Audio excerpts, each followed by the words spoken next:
Remembering Dr. Martin Luther King, Jr., Americans today are observing the King holiday by honoring the late civil rights leader. In Atlanta, Dr. King's daughter, Reverend Bernice King, presided over services at her father's former church. Marches were held in several cities, and in Selma, Alabama, activists recreated Dr. King's march across the Edmund Pettus Bridge 50 years ago. Many honored Dr. King by carrying on his legacy of service. Here in the district, Rebecca Cooper reports on how hundreds of volunteers answered Dr. King's call to help others with action.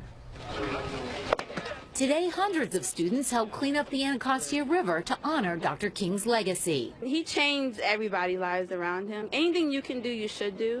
His most famous quote that I know, at least, is ask yourself, how are you helping others? When we have people, of all races coming down here and picking up trash and removing invasive species, you're really out here respecting nature and respecting that this is the city that we live in. Called the Forgotten River for its decades of abuse and pollution, the Anacostia flows through some of D.C.'s poorest neighborhoods and is a powerful symbol of what Dr. King called the two Americas. People have been trying to clean it up, but much work remains to be done, and these students are here today helping out. Ignoring the cold winds to fill bags of trash, this volunteer says it feels good to give back. My dad always used to take me around my hometown of Lowell, Massachusetts, to clean up around the park systems there.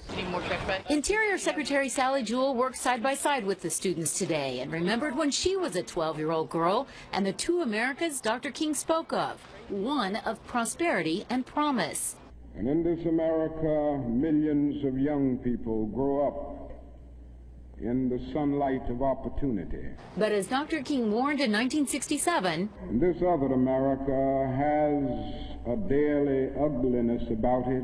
And so today, these young people and public officials did their part to give back, trying to lessen the lines between the two Americas Dr. King decried right here along the Anacostia. Getting young people like this out to appreciate this river, to recognize that this is all of ours. These are our public lands, and it can be beautiful again is really a pretty special thing. In Southeast, Rebecca Cooper, ABC 7 News. Tonight, we're taking a closer look at how Dr. King's message of equality has stood up over the years. Our town hall, Race Relations Moving Beyond, starts at 7 on News Channel 8. You can also stream it live, see it streamed live, rather, at WJLA.com.